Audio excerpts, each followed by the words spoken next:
एक breaking news आ रही है, आप बताना चाहेंगे दर्शकों को? बिल्कुल, चीन में जो 25वां एससीओ समिट है जो तियानजिन में हो रहा है, तियानजिन घोषणा पत्र में आतंकवाद के खिलाफ कड़ा रुख यहाँ जिसका इंतजार था हमको। दरअसल घोषणा पत्र में आतंकवाद के खिलाफ कड़ा रुख, जिसका अभी वर्णन संजय वर्मा जी कर रहे थे। एससीओ समिट में पहलगाम आतंकी हमले की कड़ी निंदा, ये इस समय की सबसे बड़ी खबर है।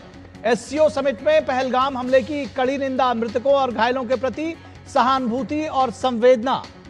साथ ही साथ घोषणा पत्र में यह भी कहा गया है कि अपराधियों और आयोजकों को न्याय के कटघरे में लाना चाहिए। तो आतंकवाद के खिलाफ यहां बड़ी आवाज उठती हुई घोषणा पत्र में भी ये साफ तौर पर दिख रहा है कि आतंकवाद को बर्दाश्त नहीं किया जाएगा। साथ ही साथ घोषणा पत्र में पहलगाम आतंकवादी हमले का भी जिक्र यहां देखने को मिल रहा है और कहा जा रहा है कि आतंकवाद के किसी रूप किसी रंग को नहीं बर्दाश्त किया जा सकता। इस वक्त की सबसे बड़ी खबर है भावना, ये इस वक्त की सबसे बड़ी खबर है, क्योंकि आपको याद होगा इसके पहले एससीओ में जब मंत्री स्तर की समिट, जो मंत्री स्तर की का जो सम्मेलन हुआ था, उसमें रक्षा मंत्री राजनाथ सिंह जब गए थे तो यही विषय था जिसकी वजह से उसमें आउटकम नहीं निकाला जा सका था। और ये एक अपने आप में भारत के लिए एक बड़ी जीत के तौर पर अगर कहा जाए, या ये कहा जाए कि भारत का प्रभाव साफ तौर पर दिखाई देता है जब अपराधियों और आयोजकों को न्याय के कटघरे में लाना होगा। और पहलगाम आतंकी हमले की निंदा की गई है, आतंकवाद और अलगाववाद के खिलाफ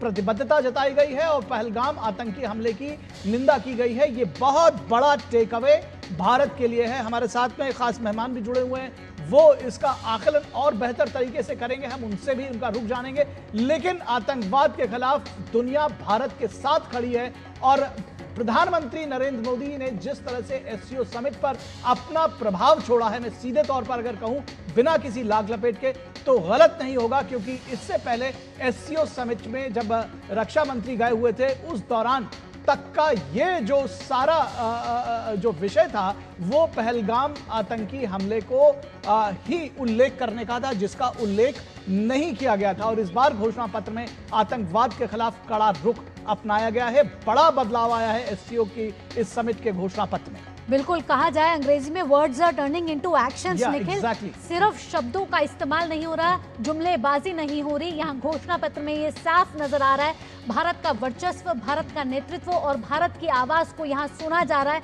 और घोषणा पत्र क्योंकि एक अहम दस्तावेज है जो आने वाले पीढ़ियों तक भी याद किया जाता है, ऐतिहासिक ये घोषणा पत्र होता है, क्योंकि हर बारी जब अगला एससीओ समिट होता है तो पिछले एससीओ समिट की जरूर बात होती है और इस पर बात होगी कि जो भारत ने आवाज उठाई थी एससीओ समिट में और जिस आवाज को प्रधानमंत्री नरेंद्र मोदी ने अपनी आवाज दी थी, अपने सुर दिए थे और कहा था कि आतंकवाद के किसी भी रंग को नहीं बर्दाश्त किया जा सकता, फिर चाहे वो साइबर आतंकवाद हो, आतंकवाद का वित्त पोषण हो या कोई भी देश आतंकवाद को झेल रहा हो। ऐसे में इसमें क्या क्या बातें कही गई भावना? एससीओ घोषणा पत्र में पहलगाम हमले की निंदा है, बहुत इंपॉर्टेंट है। इसके साथ ही साथ इंपॉर्टेंट ये भी है कि सभी देशों ने पहलगाम आतंकी हमले की निंदा की है और यह भी कहा है कि जो इसके कल्प्रिट्स है they should be booked, they should be brought to action in front of justice, they should be given justice. तो सभी देशों ने पहलगाम आतंकी हमले की कड़ी निंदा की है और इसके साथ एक स्वर में पहलगाम के दोषियों पर कार्रवाई होनी चाहिए,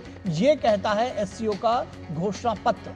ये बहुत महत्वपूर्ण है आतंकवाद के खिलाफ लड़ाई में और दोहरे मापदंड उन देशों को भी निखिल बड़ा संदेश दे रहा है जो एससीओ के सदस्य हैं, आतंकवाद को वित्त पोषित कर रहे हैं, अपनी ही देश में आतंकवाद को पनपने दे रहे हैं और भारत ने उसका जो करारा जवाब दिया है वो दुनिया ने देखा है। बिल्कुल, और जैसे अभी हमारे संवाददाता अरुण शर्मा उस बात का जिक्र कर रहे थे कि वो जो जब तस्वीरों का जिक्र कर रहे थे वो कह रहे थे कि पाकिस्तान भी वहां मौजूद है। चीन ने इसके पहले पाकिस्तान को कहीं ना कहीं, मैं सीधे तौर पर कहूं तो जो उसको सेव करता रहा था, लेकिन इस बार जो एससीओ बदली हुई जियोपॉलिटिक्स में इसका उसका भी बड़ा महत्व है।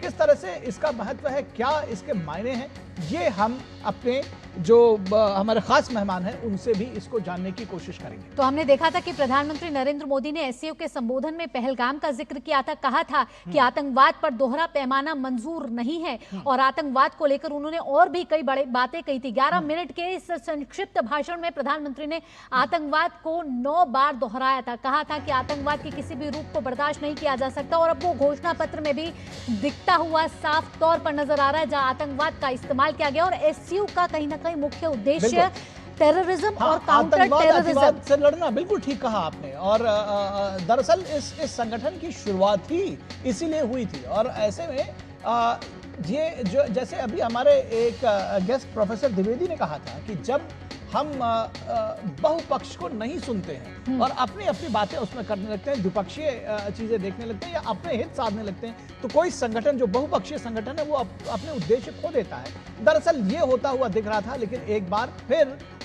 कम से कम जिसको कहते हैं कि देर आए दुरुस्त आए, और एससीओ समिट में आतंकवाद के खिलाफ कड़ी निंदा की गई है। और सबसे बड़ी बात कि सभी देशों ने पहलगाम आतंकी हमले की एक स्वर एक सुर से कड़ी निंदा की है। पहलगाम के दोषियों पर कार्रवाई होनी चाहिए, मृतकों और घायलों के प्रति सहानुभूति और संवेदना व्यक्त की है।